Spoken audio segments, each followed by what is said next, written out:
Welcome, my dear fellow friends and photographers and travelers around the world.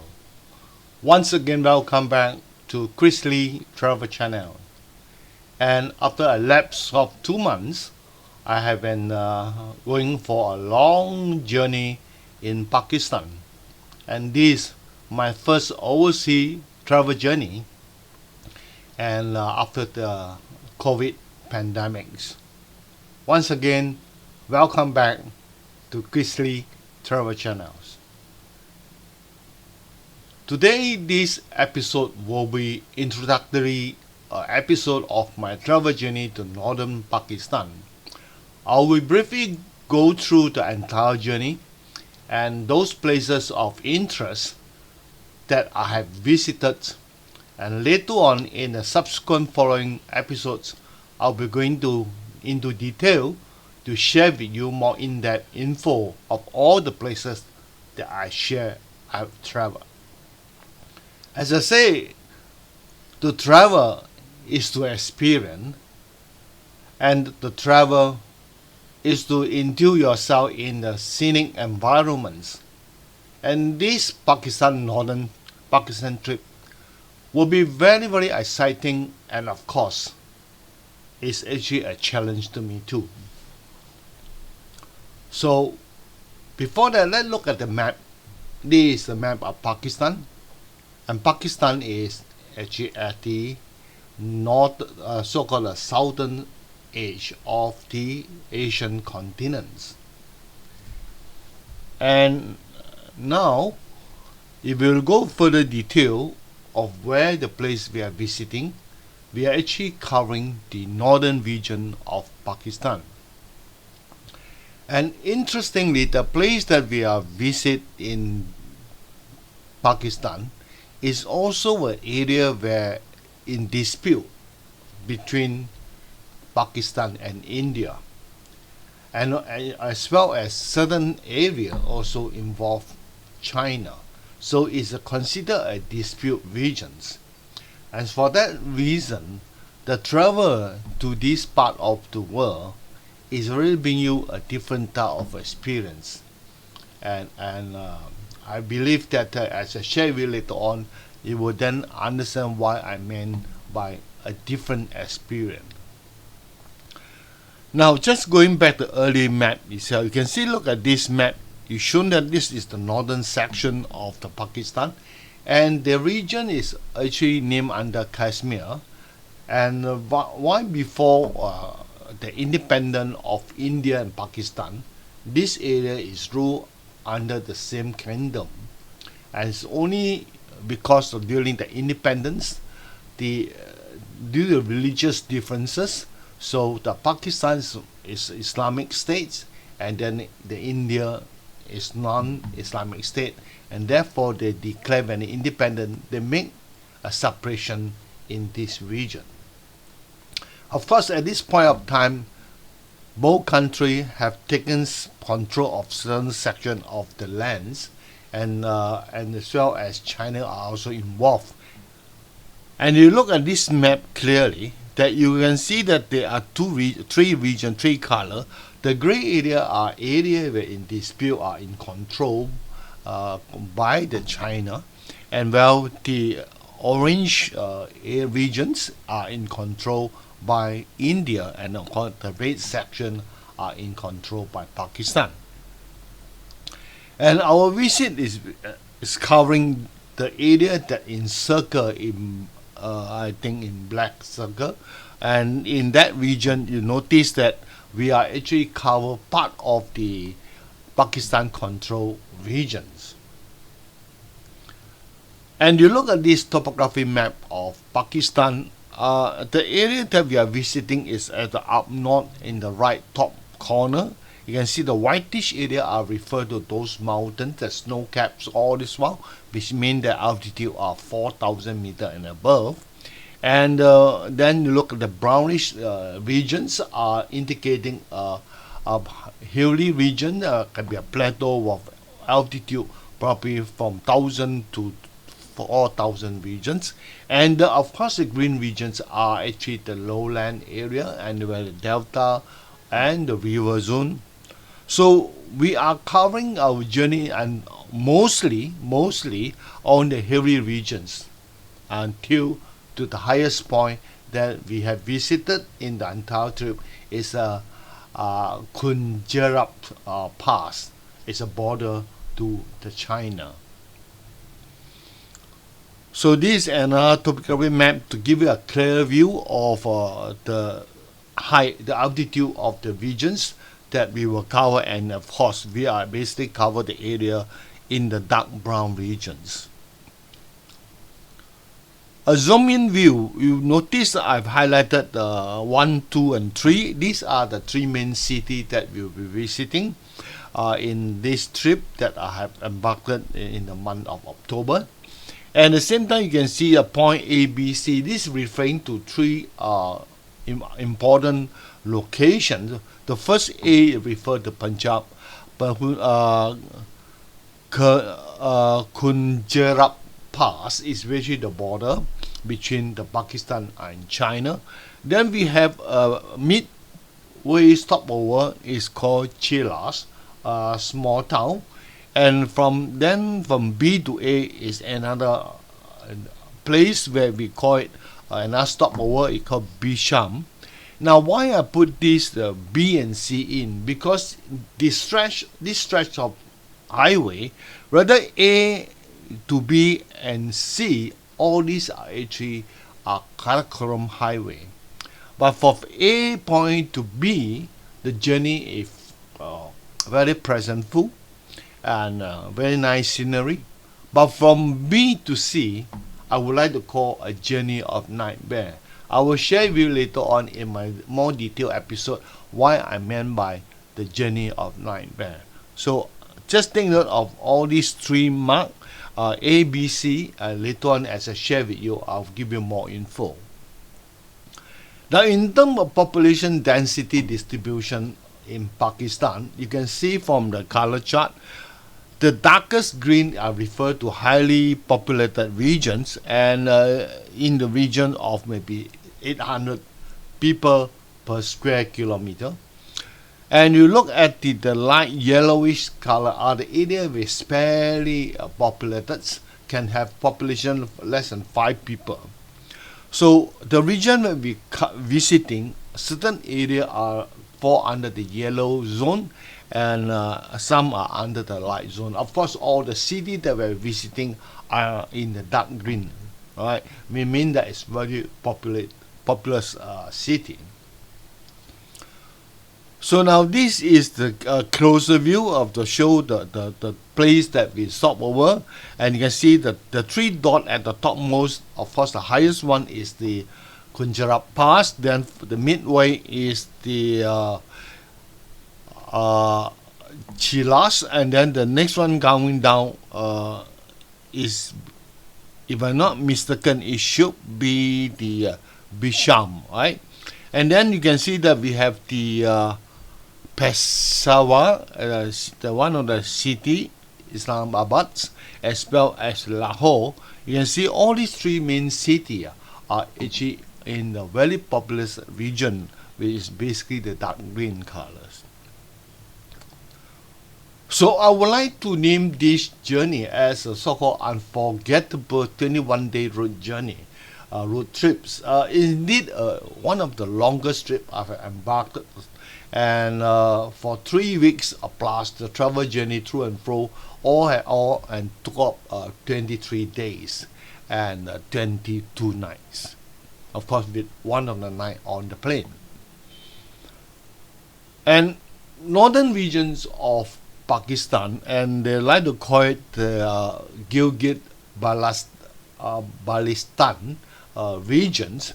You can see that from this the tourist map is shown that a lot of places of interest, but most of it are actually focused on is the scenic region and mountains, where a lot of climbers will embark to this part of the world for the climbs to some of the top highest peak in the world. For example, the K2, as well as some other mountain peaks. And I was made to know that among the 16 highest 8,000 meter above peaks itself. 5 of them are in this region, 4 in northern Pakistan. And just give you a rough idea of the area that we have stopped over in the entire 21 days. You can see all the red dot are the area that we cover. All right, a rough idea to see that how vast the area we have covered in this northern region of Pakistan.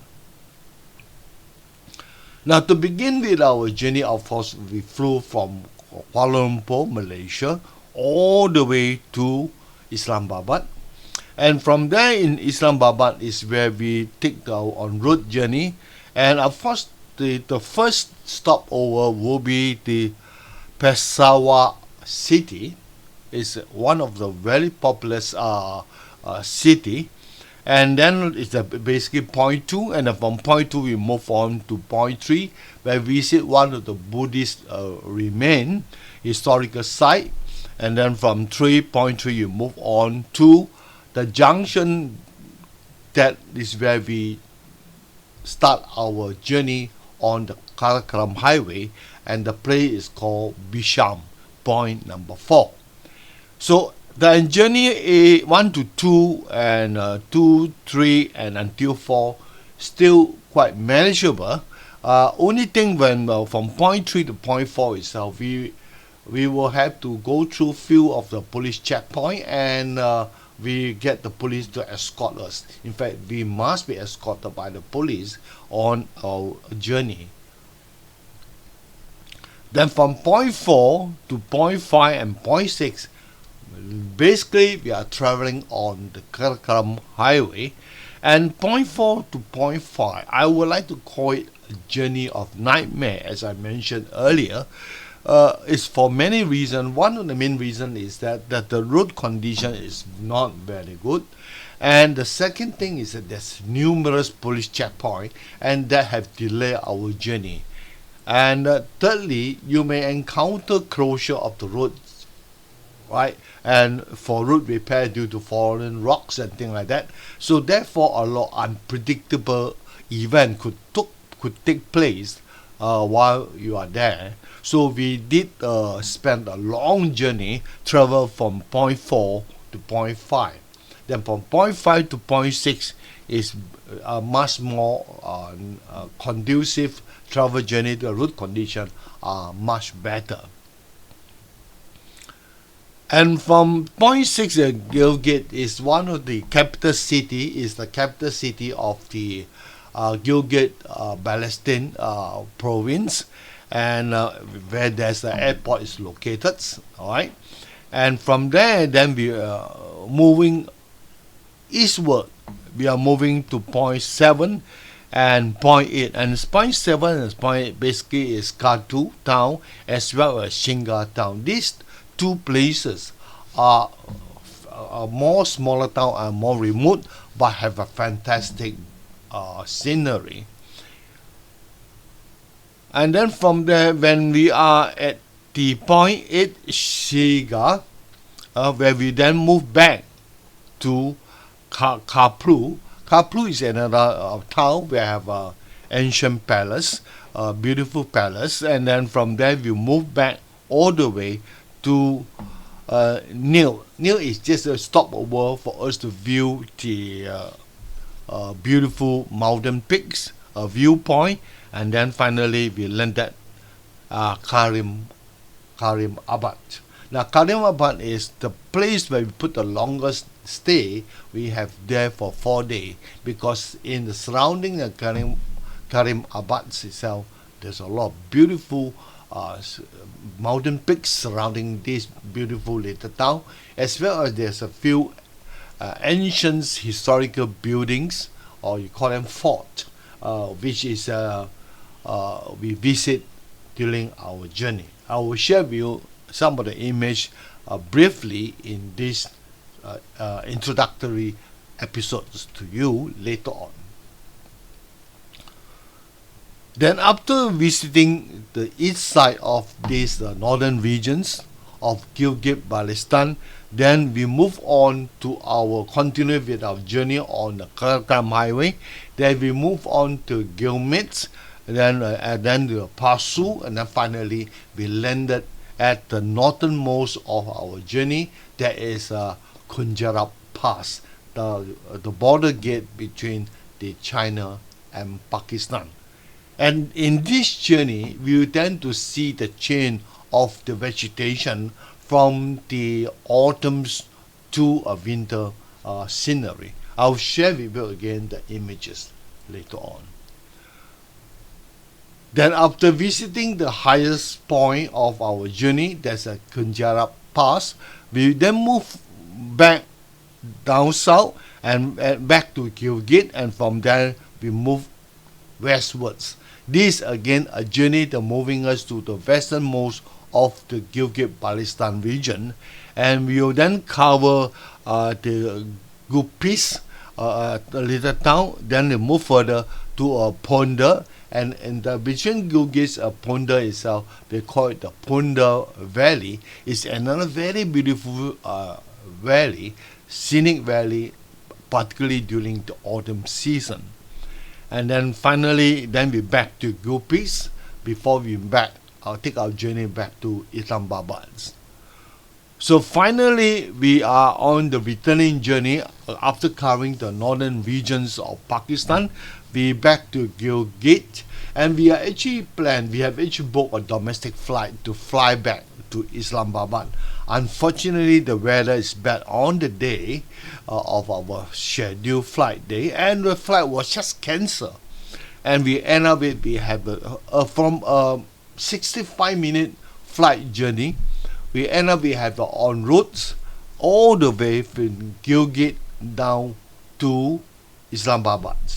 And that took us 2 days, almost 2 full days of road journey. And again, we have to travel through the nightmare section of the Karakoram Highway, basically from Chilas all the way to Bisham. Again, it took us against more than 12 hours of travel journey. So you can see from the here I'm give you an indication of the travel duration for the 3 days when we travel from Gilgit all the way to Lahore. Instead of taking the flight all the way down, you can see I made a mark there across to say the flight does not materialize, and therefore we have taken all the journey from the point Gilgit number 21 to 22, 23, 24 is which we are bypassing the Islamabad, the capital city of Pakistan. Then finally we landed in Lahore, and you can see the time taken for all the the journey that we took from one point to another point have been highlighted in this map here, this slide.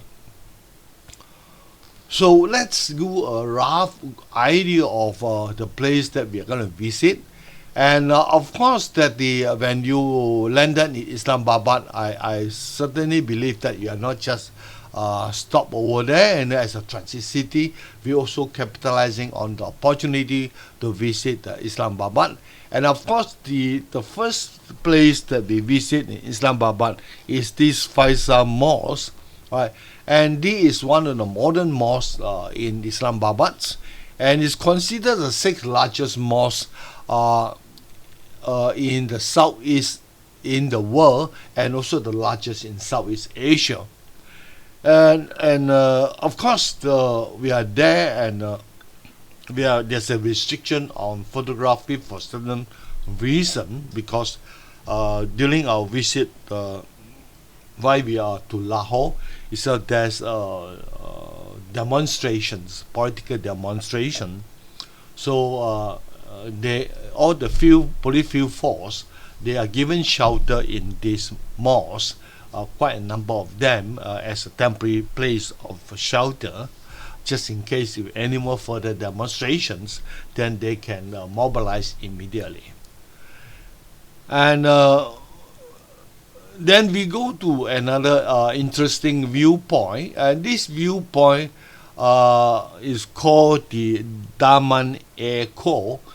It's a midway, a viewpoint midway on the hilltops, and what I should say is a midpoint on the route to Peshawar, another town that located at the hilltops, and we have a nice view of the Islamabad.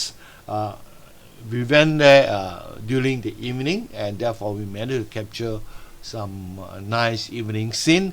And from this viewpoint, you are able to see the mosque I mentioned just now, the Faisal Mosque, clearly, and that is another interesting place to visit in Islamabad. Our journey then moved on to Lahore.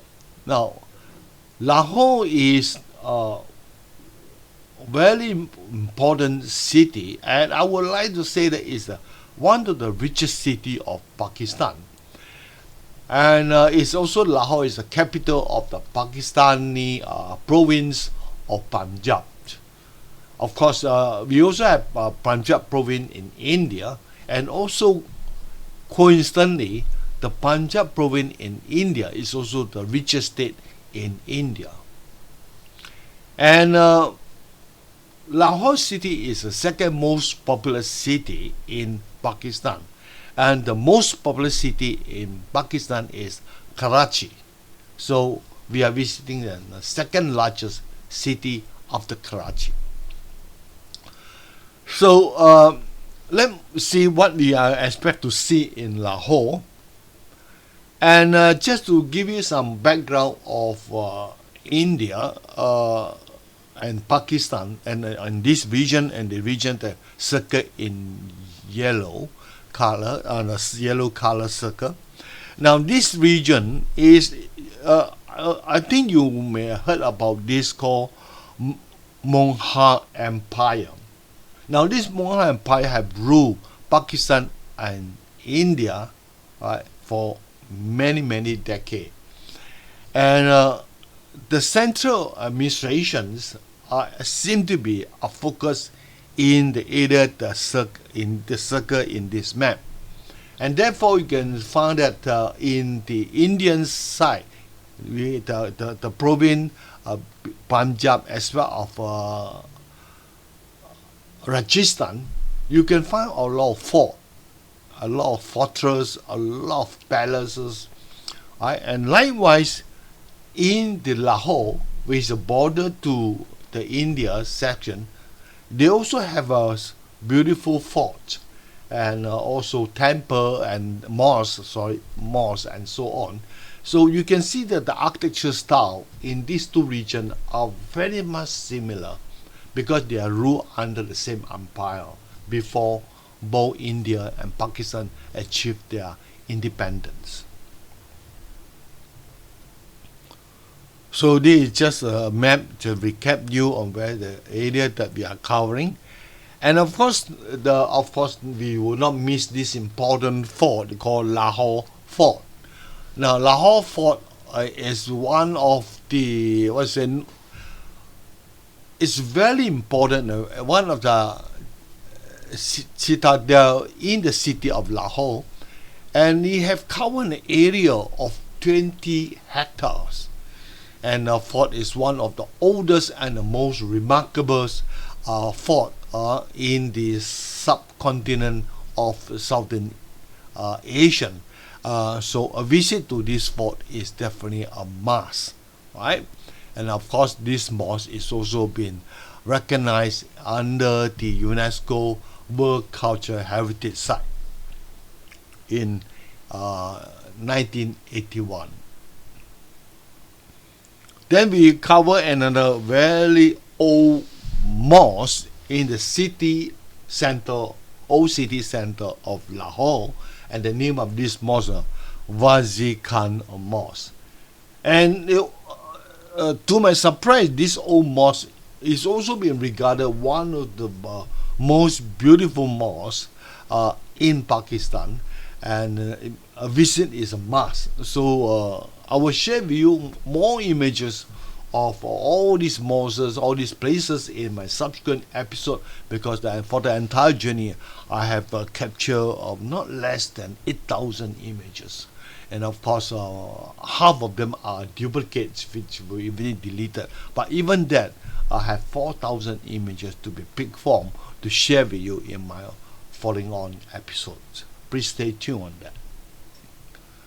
And we also cover another mosque called Badshahi Mosque, right? And again, another mosque, historical mosque, beautiful, right? And architecture styles is from the Mughal Empire, bring down during the Mughal Empire, and this mosque again it have few hundred years of history. Then we visit the Mughal emperor tombs. There are few emperors tomb in these historical sites, and again it's an interesting journey, but of course today I'm not going to detail of that.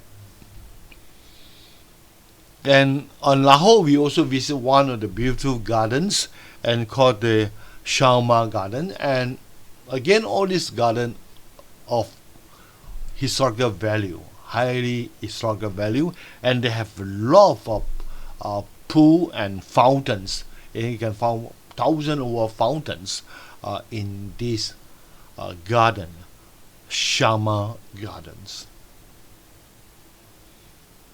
A visit to Lahore will definitely would not miss the visiting to the border, they call the Wagah borders. Likewise, a visit to India, visit to Punjab state in India, we also will not miss this border. They are all sharing the same borders, and this Wagah border on the Pakistan side is where we view the lowering down of the flag ceremony, and is indeed is again eyes opening. I've witnessed the lowering of flag ceremony on the Indian side, but this time I'm visiting and view it from the Pakistan side, and you can see the interesting part of it. Of course, I have captured some interesting video of this flag lowering down ceremony. We will be share with you in my later on episode. Please stay tuned again on this special episode when I showcase my visit to Lahore. Then we move on to the third interesting city, Peshawar city. This is been regarded also one of the popular city, and in this city, what interesting me most is that it's the street scene, and just like in New Delhi in India, it's very very busy town center, and we are able to see a lot of beautiful event take place during our tour. Although we did not really have a slow walk in this street, we only managed to have our nice meal or lunch in one of the famous restaurants. But while traveling on the coach all the way, while visiting, passing through many busy street itself, I also have managed to capture some beautiful video footage of this street scene, and in this Peshawar bazaar, which also will be sharing with you. And but visiting the Peshawar then you must also visit this Peshawar museum, and this museum have exhibited a lot of collections, artifacts, and a very beautiful museum in ancient building architecture style. And you can see this is just a hall and some of the exhibit. Again, many images were captured inside the museum, which I will showcase in my subsequent episode. As I mentioned just now, the Peshawar city, which I have visited, taking our meal and lunch and then at the same time we managed to capture some beautiful street scene. And it is this place all of us become the film star. All the local, when they saw us, they come nearby and asking for selfie. Everybody want to take picture with us. So every one of us was a film star for a few minutes or half an hours, right, in this beautiful city. So these are some of the scene, take a street scene, right, on the street, and they have beautiful street food. But of course, for us, this is only our second day of travel itself, and for hygiene purposes, we want to make sure that we will not fall sick, so we did not make any attempt to try any of this street food.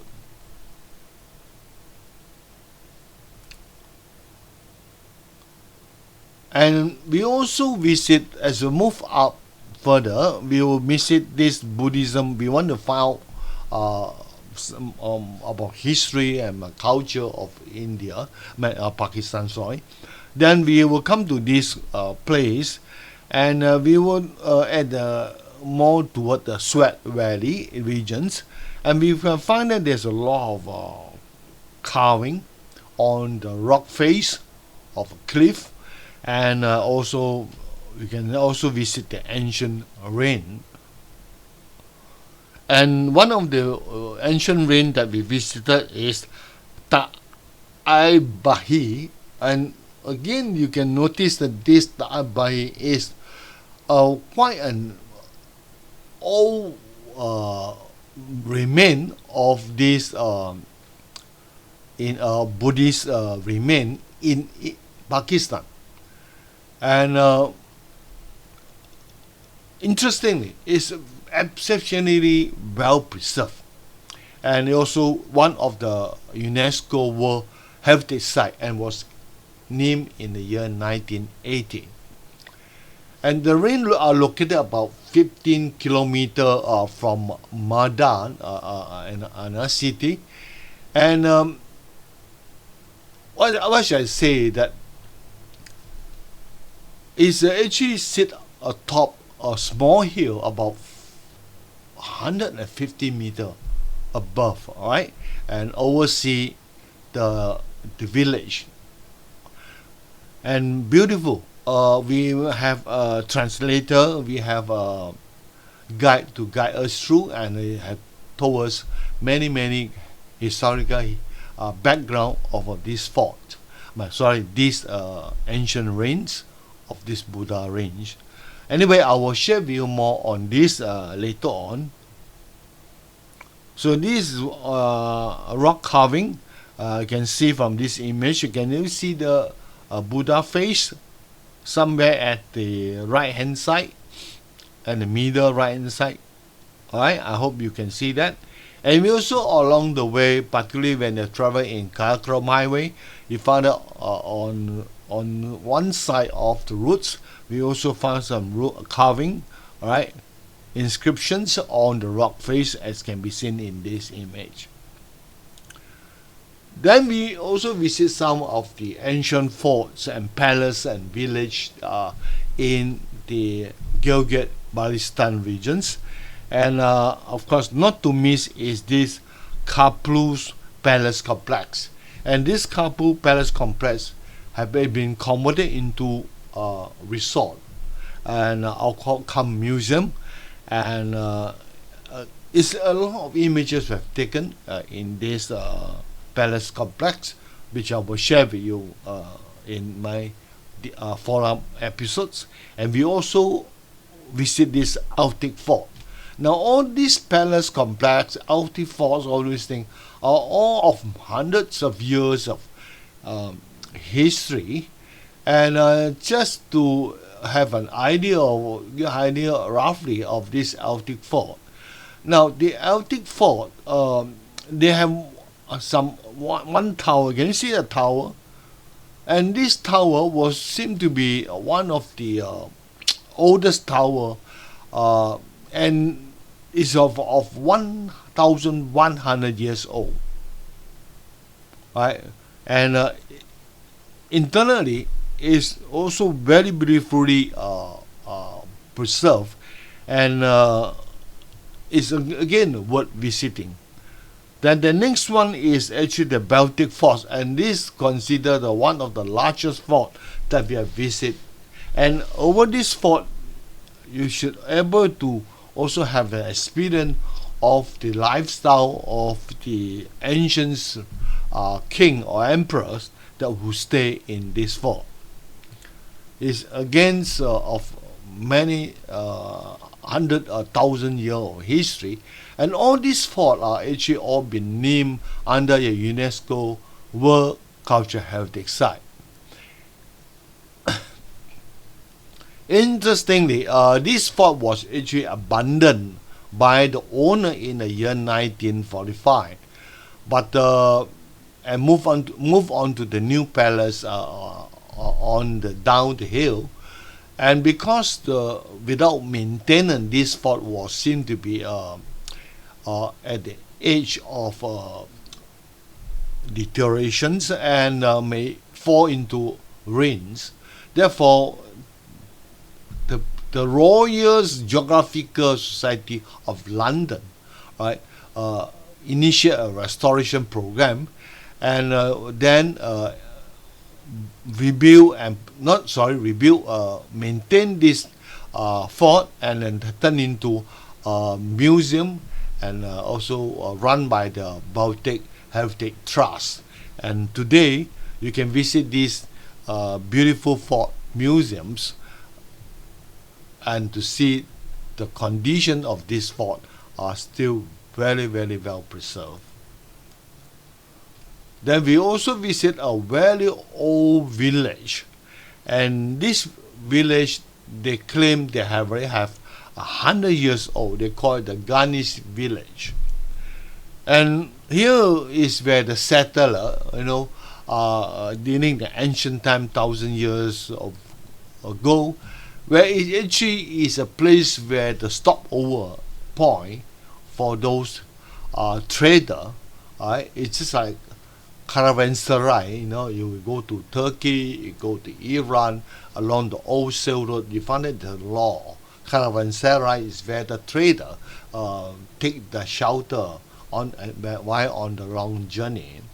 So this place also is where a stopover point on the old ancient Silk Roads. And after cover all the historical places that I have visited, let's move on to this scenic Hunza Valley, and we also highlight the key place of interest where the reason for us coming to this part of the world. And I would like to call this a heavenly road trips, because you really see the vegetation along the roadside change from summer to autumn to winter, 3 seasons in a road journey. So the first stopover scenery place that we have is the Diosai Plains. Now this Diosai Plain is actually a highland plateau, and because of this plateau have been filled with white sand, and also it's a highland plateau, so it's going to be very cold during winter. So some people like to call it the white desert. Some people like to call it cold desert because of its high altitudes where it's located. So it's a very interesting, beautiful place, a flat plateau and the hilly regions of Gulgit-Baltistan regions. So this is just a few images captured in this plain. Then we also embark on a walk. We call it water channel walk. Now we will wonder what is water channel walk. Basically, is actually we are in this Islamabad town, as I mentioned just now, we put 4 nights of stay in this little town, very scenic town, and then we walk in one of the town. I actually have many small water channel. For the main purpose is for irrigation purposes. So while walking along this country path along the water channel, you can see that in this image the water channel is on the right hand side of this little path. And if you walk in this channel, this little water path, we call water channel path, this will be some of the scene. And if you were to come a bit later, I believe the scenery will be even more beautiful, because you can see the tree leaves are start turning into yellowish goldish colors. Then we also managed to have a chance to visit two glaciers. One is called Hopper Glaciers, and they like to call it black glacier because the glacier look blackish in color, and because due to the contamination of the soil. And here these are the view of this glacier.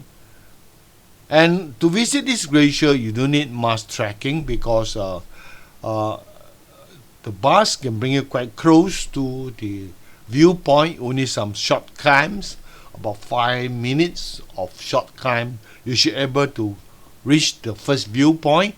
Then if you want to see further, then you have to walk further to another viewpoint, higher viewpoint, to have a full view of this Hopper Glacier.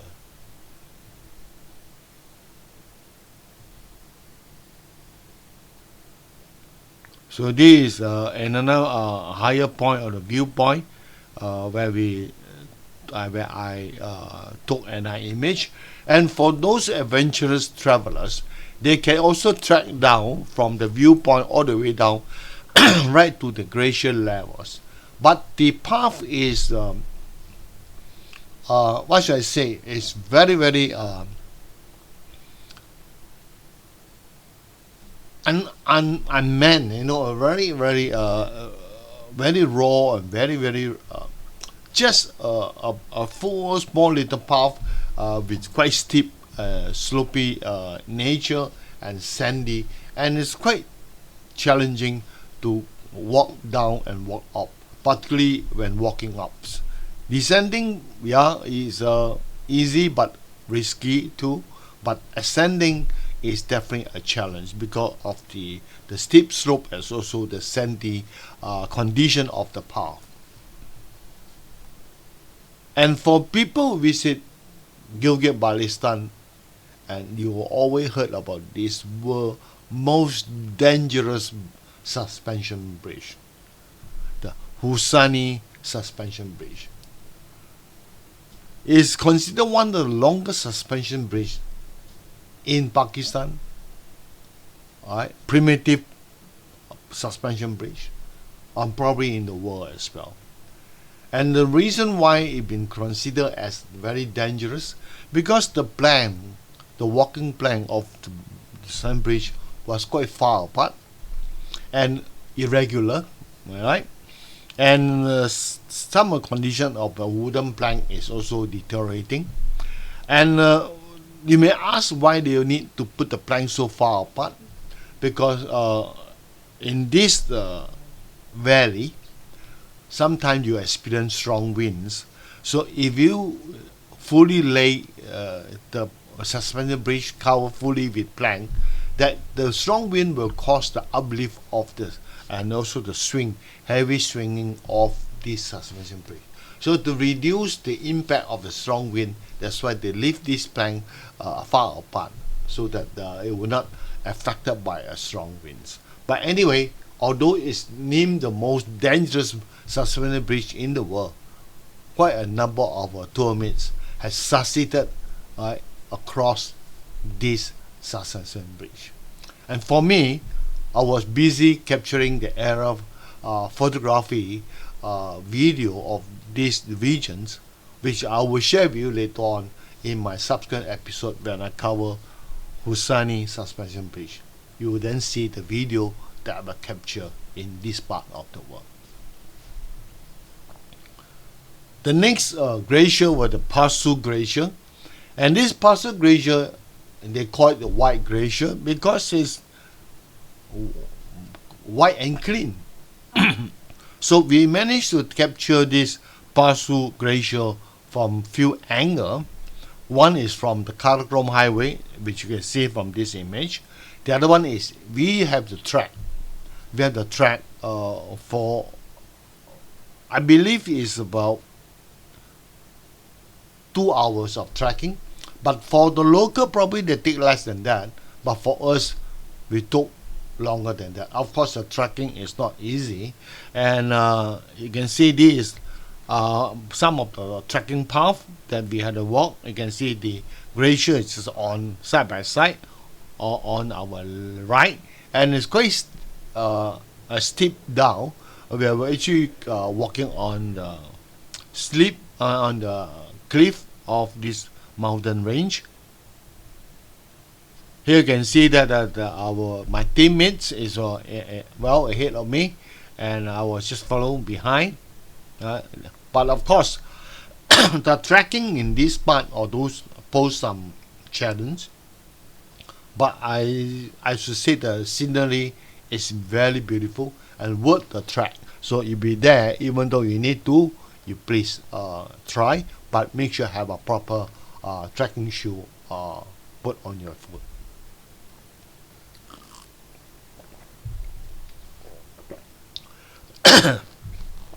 Then we have come to this Atabat Lake. This Atabat Lake is the lake that formed by landslide. The landslide cut off the river, the Hindus River, and then form a lake. And it's also where the Karakoram Highway, certain section of Karakoram Highway was submerged, completed Karakoram Highway was submerged due to this landslide, and the lake water have filled up higher than the completed stretch of Karakoram Highway. And I was told this took place in 2010. That means about 11 years ago. But surprisingly, this lake, landslide formed lakes have become a tourist attractions center for those who are visiting the northern Pakistan. A very beautiful lake color. They see the water of the lake was bluish in color. So you can see some settlements, human settlements around this lake.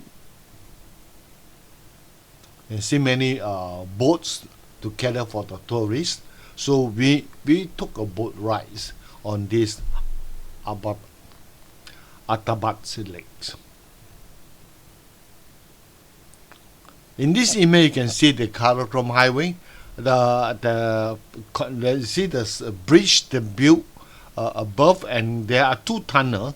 Actually, interestingly, in this part of Karakoram Highway, we had a pass-through tunnel, bridge, tunnel, bridge. Basically, they're cutting through from mountain to mountain. Between mountain, they built a bridge to connect them, as can be seen in this image.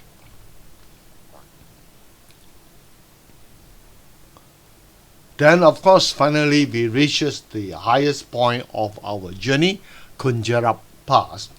And this is the border gates. And because of COVID and China is still closing the borders, and we visited are barred from going near this Kunjarab Pass, half kilometer away or 500 meter away, we were blocked off from going near, because this border is closed. So there's no visitor, and because of that, you can see the traffic to this part of the world are very, very scarce. Only tourists like us will visit this place. Even though we are visiting during the month of October, and you can see the scenery around here is, first of all, it's very cold, and even during the daytime, it could be near freezing point. And you can see its vegetation is no vegetation at all, and all bare on the mountain are bare and snow caps. So this is a region where I zone it as a winter zone. That's why when you visit Karakoram Highway, you will have experience from summer to autumn and then to winter. The winter I'm referring to is at these regions, at this Kunjarab Pass.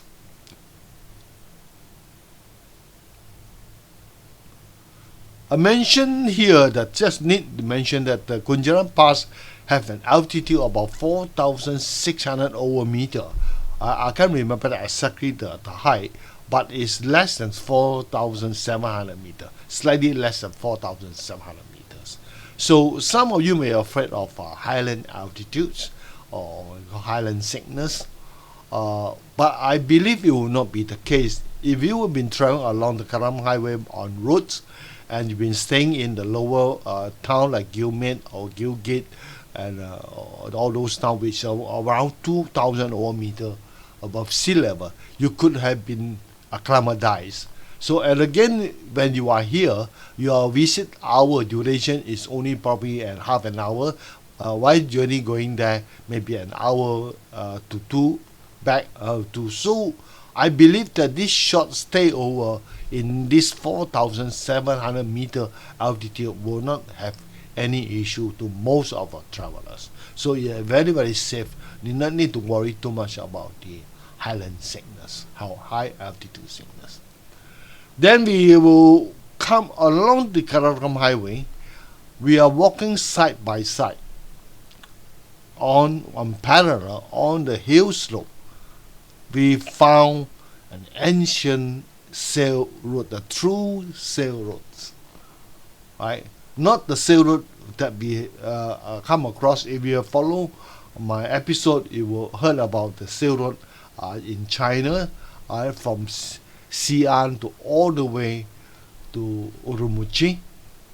Yes, that is a sail road, but this sail road have been reconstructed wide paved roads.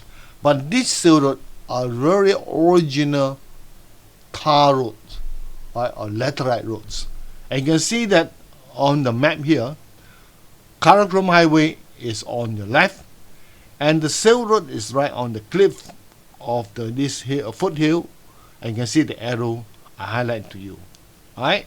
And the river on the rightmost is the Indus River, right? Karakoram Highway basically are built along the side of the Indus River. And in this image, you can see that these sail roads, in order to ascend, you can see the path, right? More like a zag path, that is where a narrow path that I was told not more than 2 meters in wide, some even probably even a meter or so, the width of the path, right? And this is one of the bridge that built high on these old sail roads. I have to zoom in many times before I can capture this image.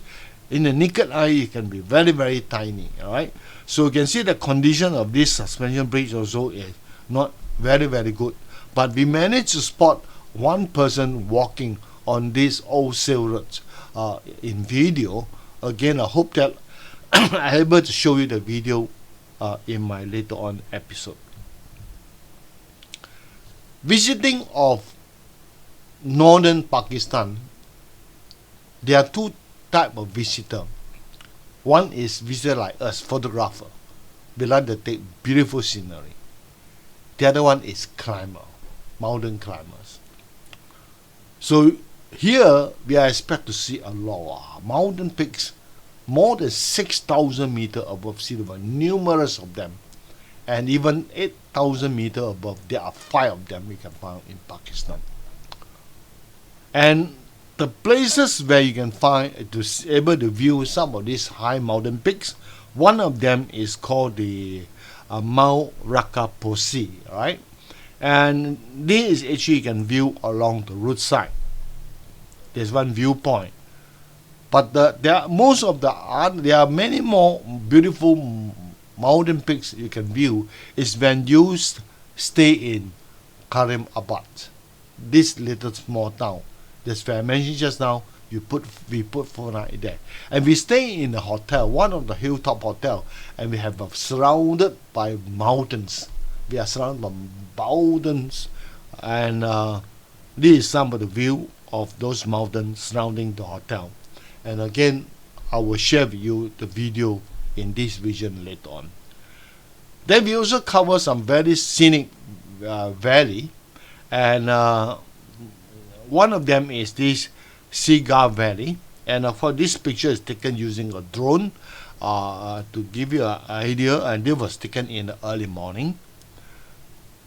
And these are some of the view taken on the hilltops of surrounding region. You can see the mountain peaks at the back, and this is a Pasu Valley, and this is a Punda Valley.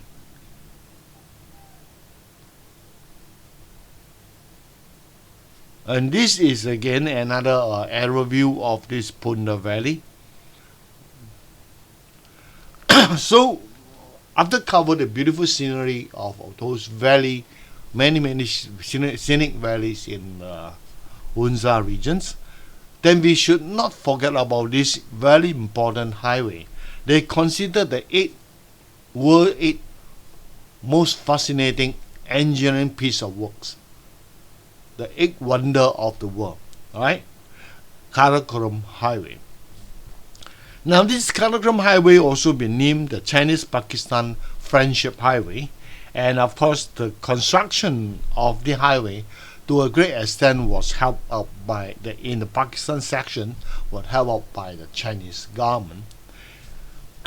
And of the entire journey, 780 kilometers of a journey of the length of this Karakoram Highway is in Pakistan, and I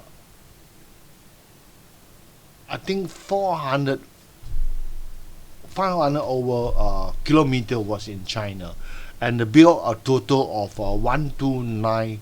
I was told that close to 1290 kilometer. That means close to 1,300 kilometer in length from the Kashgar, the town Kashgar in China, all the way to Islamabad.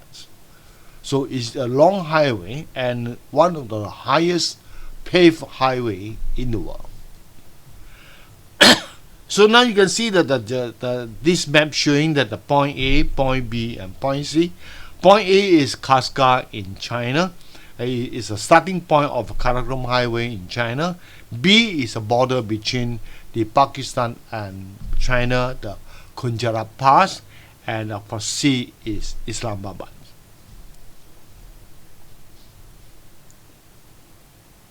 So in this episode, I will roughly share with you the image taken from point A to point B. I call it a part 1 of the Karakoram Highway, and then from B to C is part 2. I will not share with you from C to D because C to D is very more or less right down to the lower plain, and then is the scenery is nothing to shout about. So I will share with you the part 1 and part 2 are very important because that will give you an idea of how the roadside scenery like when you travel along this Karakoram Highway. So the part 1, sorry, I think I made a mistake, that the part 1 should be just now the A, B, and C. Go back to 1. From B to C should be part 1, not part 2. Sorry, I had to make the alteration.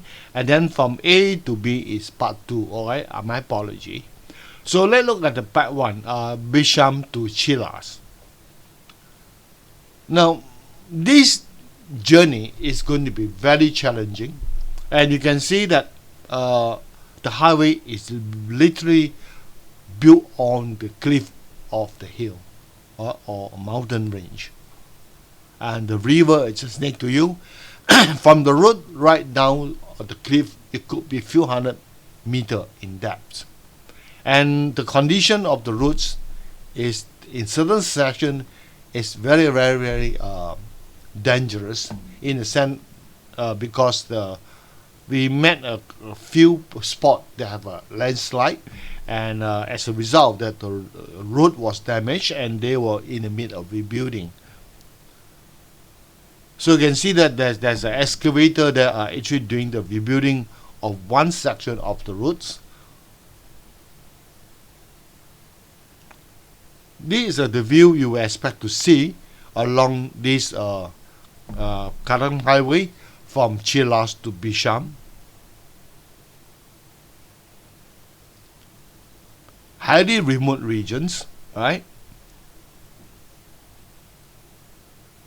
And you will come across numerous suspension bridge along the way to link the settlement on the other side of the river.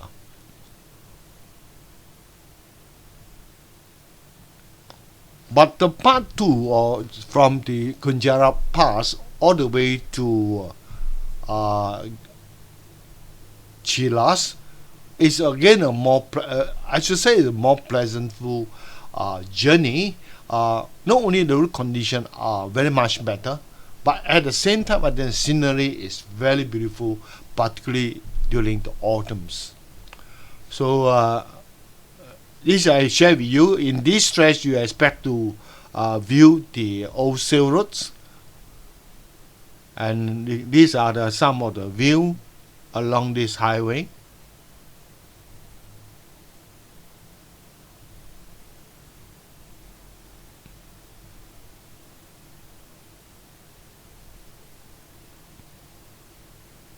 Now this is almost closing to the Kunjarab National Park, not far from the borders, and you can see that almost after this national park, it will be snow-capped regions already. We enter into the winter zone. Then about the people, one thing I have to say, the people in the Gulgit-Baltistan is very very friendly. The hospitality of the people is super, right? They like you to take their pictures. They like to selfie with you, and they like to gather when they come around. The children will welcome us. Even the elderly, the villagers, folks are all welcoming us. They are very very friendly.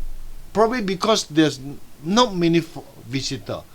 Tourists is not many. I mean, the only tourist peak season during the summer, where there's a lot of climbers. But when autumn come, the tourist drop is only left with those people like us, photographers who like to take scenery, right? But when winter in this region are very cold, and they will be off for tourists for at least 4 months, from November until the month of March, right? So you can see that the people here are hyper friendly, and we take some snapshot of the people on the street. You can see they smile at you.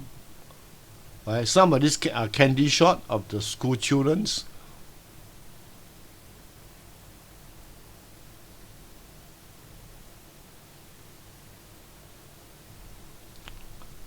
Then another interesting thing that I have to share is the food, the meal that we eat.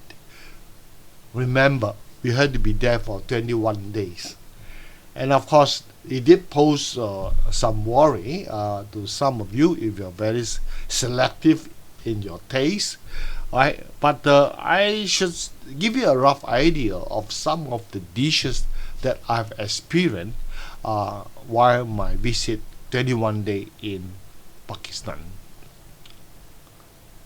Chai, their milk tea, of course, one of the favorite drink of mine.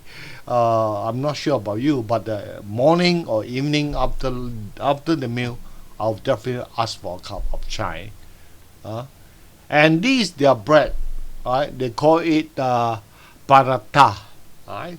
And is if for Malaysian, it's something very similar to our roti canai, and it's quite oily in the sense that the oil fly on the pan, but it's some of them are very crispy, and I like it too. But I eat with sauce, some of the sauce, and this another very favorite dish of mine, the biryani, right? And you can have chicken, you can have other kind of meat together, right? But so far, I find only one or two restaurant the biryani is super, but the other about just okay. And I do believe that the biryani in some of the restaurant in Malaysia are very very nice to eat too. Then this another very famous rice dishes called pu- pulao, or in language in English it's called pilaf. So this is another kind of meat, and you can find this pilaf very common in Xinjiang, right? Even in southern Russian near the Mongolia area, and again they have come with all type of meat. You can come with mutton, beef, and chicken. But I found that the quality of this pilaf, if you compare to my experience of eating pilaf in the Russia and in Xinjiang, I believe that the pilaf in Xinjiang and the Russia basically I'll be eating in this Lake Baikal of super. I should say that it's super. But here, the so far I tasted itself okay, not bad, but comparatively, I still like the pilaf in the Mongolia in the Xinjiang section. Then we have this also my favorite. This very my favorite is called chicken karahi, and I will read it like karahi, just like curry in Malaysia we call it curry, but the only thing that is not watery, you can see from the images, and it's very tasty. I like this, and this eat with rice, biryani rice is super. It's one of my favorite dishes that I've taken, in this Pakistan trip. Then you have this mutton korma. Is you have more sauce there compared with just curry, and again it's very very beautiful dishes. Please do not miss this. And these are the few dishes that I should say should not miss by any traveler traveling to this part of the world. Then we also have this fish korma. This is actually also one of my best dishes. I will rank it the top 5 of the dishes that I experienced while in Pakistan. Then you will come upon a lot of kebab, tikka kebab, right? Through meat, you can see that it's again come in all kind of meat, and also we can have this saji, it's a raw chicken, right? And you come across every time you order meal, they'll come with this side dish. It basically a yogurts and some mixed veggie. And one reminder, although you did not order, when they serve you the main meal, it come with this side dish. You may thought that it's complimentary dish. I mean, it's free of charge. You are wrong. These are separately charged. So if you go there, if they serve you, if you not intend to eat, you leave it there and return. If not, once you touch, you have to pay. And I should say, by generally my experience of the meal, the cost of the meal in Pakistan, because we are afraid of hygiene, we seldom take street food. Most of our meals are actually taken in hotels, all right? And therefore, the meal in hotel is not cheap to the local, right? And neither is cheap to us, because Malaysian currency somehow or other is down, and therefore if you were to convert to USD, and now we have the 4.75 RM to 1 USD, and 1 USD can convert to about 210 Pakistan rupee. So you make a direct connection is that they mean that every rupee in Pakistan is about 2 Malaysian cent, right? They mean that every 100 rupee in Pakistan is about 2 ringgit Malaysia, right? So all this can come up to be 1,000 rupee, right? 1,000 rupee will mean $20. So therefore, cost-wise, please do allow, if you travel to Pakistan on meal, I would suggest that it's good to allow maybe 50 RM to 100 RM per day per person for a reasonable meal in Pakistan. So this is just some of the price list that I have captured to give you an idea of how much it will cost to you when you order your meal in Pakistan, right? For example, you can see the fried fish, and unfortunately I couldn't locate the fried fish image, but I like fried fish very, very much. You can see the fried fish, they charge you about 1,300 rupee. That means this fried fish, one plate of this fried fish is about $26, 26 Malaysian ringgit. And give you an idea, right? So you can see the cost of meal in restaurant or in the hotel is somehow or other is not considered cheap in that sense, all right? And one important thing is that when you order for like curry, or you order a chicken, they will have a full chicken or half chicken. And do not compare. You don't imagine the half chicken mean a lot, because the size of chicken are not very, very big. So therefore, when the half chicken, sometimes the size can be quite small. But anyway, the portion of the meal come along is if you're a small eater, that one portion can actually cater for 2 adults for small eater. Just in case you are a small eater, then your husband and wife, a couple, you can share one orders, right? So now, altitude of places. Now I'm going to share with you some tips at the end of this travelogue for those people who are intend to visit Hunza Valley.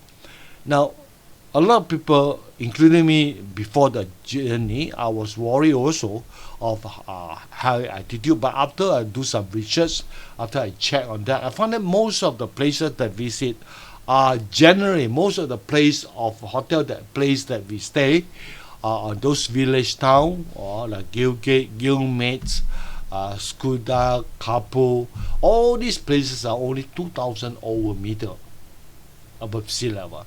So still generally okay. Most people will start to experience highland sickness when they have altitude above 3,000 meter.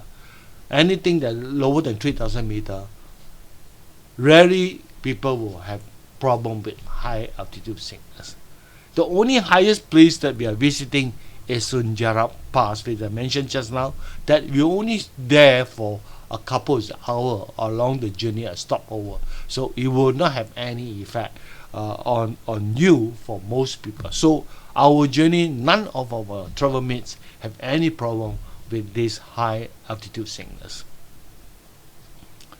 And then the weather of Hunza, I believe that this is another very interesting thing that you want to know, because you're worried about the coldness.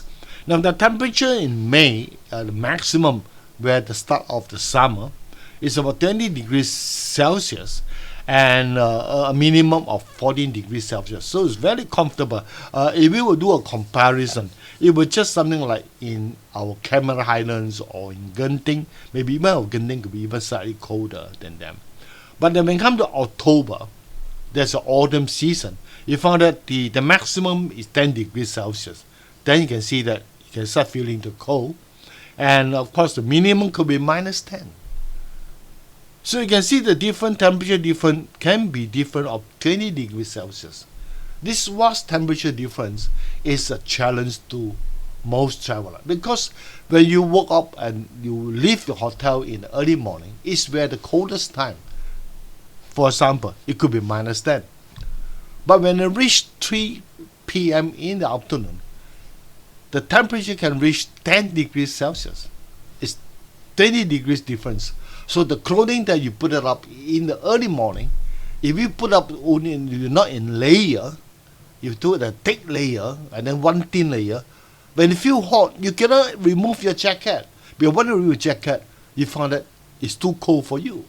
Right? Because 10 degrees Celsius still considered cold. So therefore, layering or wearing of clothing is a very important strategy you have to adopt when traveling to this part of the world. And then, of course, when you travel to northern Pakistan, always remember, the tourist season will end in November at the latest. In fact, we went there during October, and we were advised, try not to visit Hunza during the month of November, because it will be extreme cold, which is true. You can see just on the temperature in October, maximum 10 degrees. But during the November, the maximum could be 5 degrees or even close to freezing point. And at night, even colder. Right? So that is something you have to get yourself prepared when you travel to Hunza during the late autumns. Now, I'm going to give you some tips. I think some of you will really want to know, is it easy journey, how I feel about the entire journey, and anything to take care, to look out for. And besides, I'm sharing with you just now on the temperature. Let's say one thing. Now, most hotel and homestay, right, have no heating system. That means the room have no heater. Now, what does this mean? That means you are expected to stay in a room that is cold. I always have an understanding, if the temperature outside the room, outside the window, let's say it's -10 degrees C, the chances the temperature in the room, although with the window shut, tight, closed and tight, you could have a room temperature of 0 degrees Celsius. So, in other words, you are sleeping in the freezer. Right? In China, certain part of the basic hotel, although they have no heating system, but they did supply you a heating mat. Right? So that on the mat itself, you turn on the heating, that you will heat it up, alright? Maybe you are sleeping on a frying pan, I know. Heating mat just like sleeping on a frying pan. But at least inside the bed, in the bed itself, under the blanket, you're well and warm.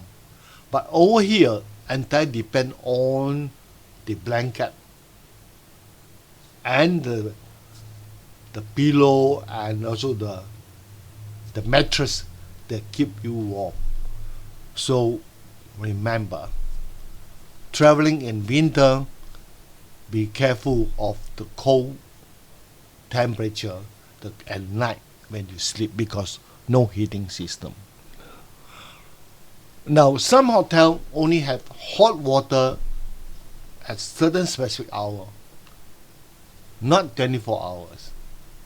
So therefore, when you stay, please take note that when is the hot water shower water available time.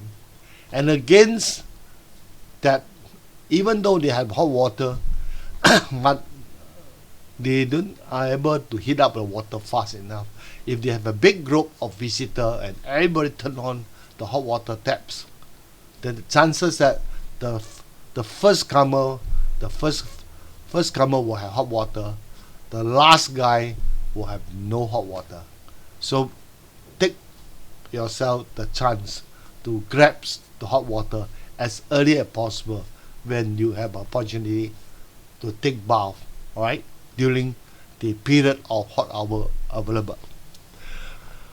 Now the third one is that weather in Hunza is highly unpredictable. I mentioned just now.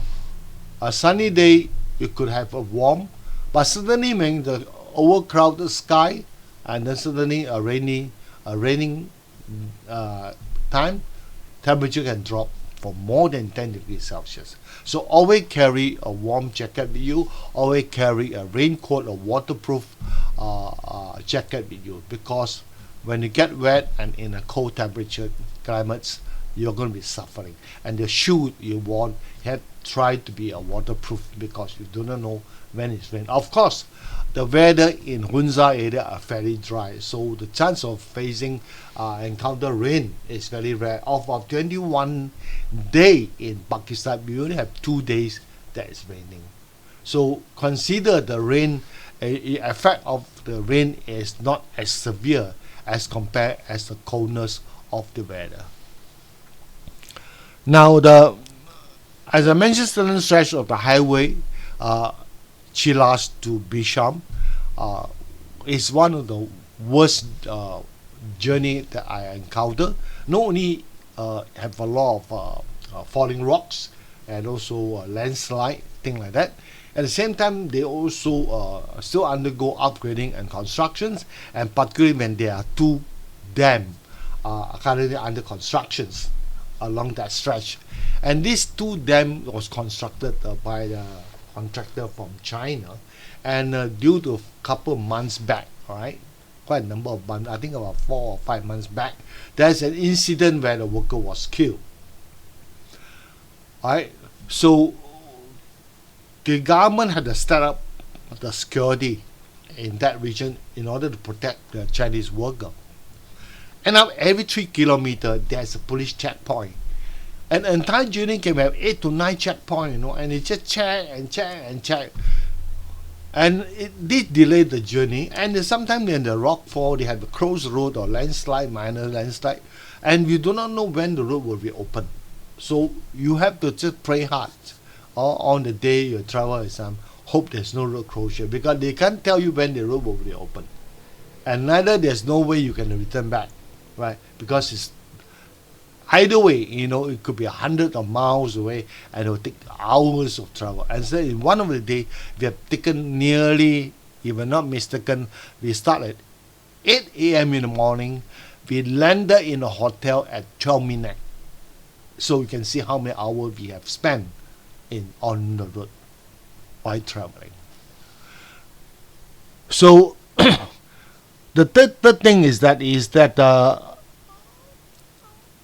blackout power supplies.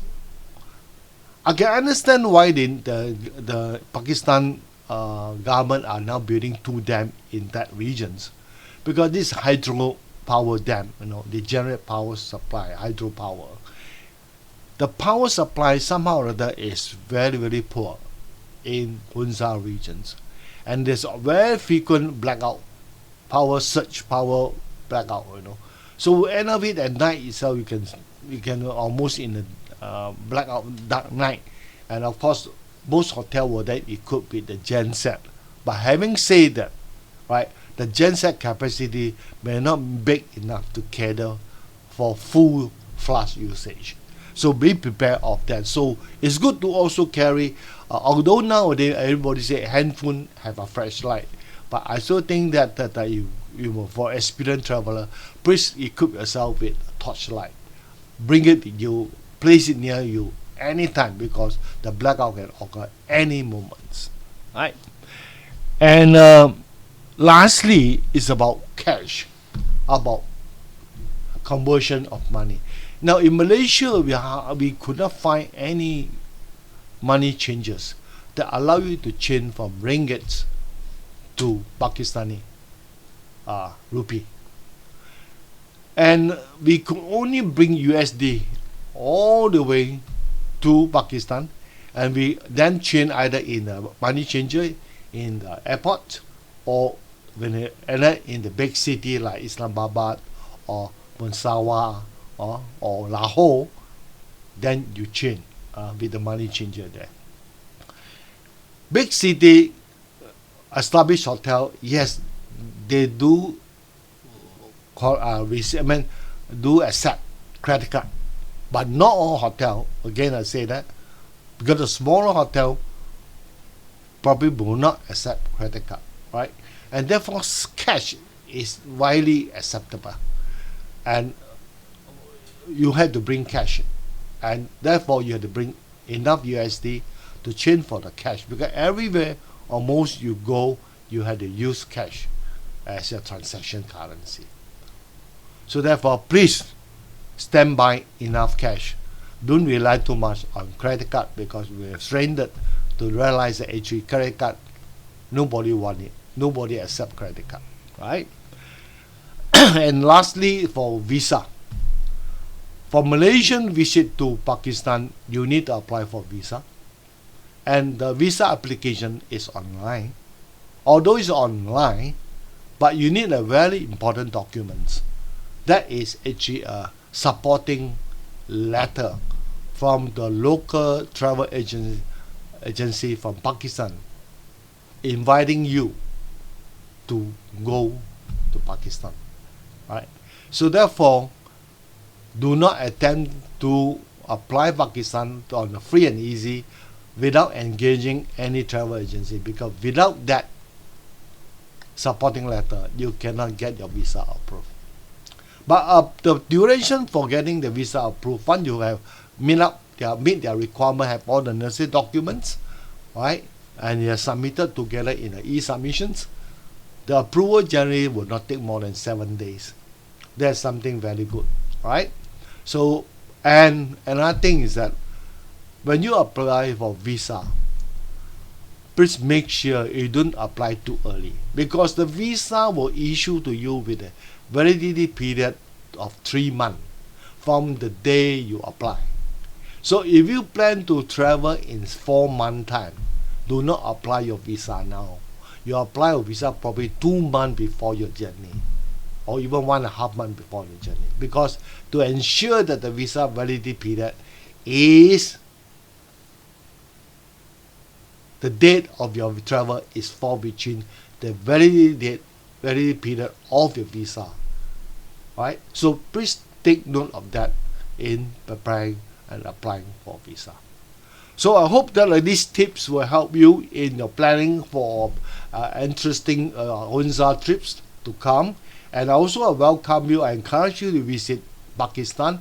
No doubt it's a trip of, to me, is still considered a adventurous trip in a way because of a road journey, but it's definitely a life-fulfilling journey, one of my life-fulfilling journey. And I hope all of you enjoy these introductory episodes, and hope in all the future episodes to come I'll be able to share with you more images, probably with some of the video that capture during the entire trip. And lastly is my appeal to you.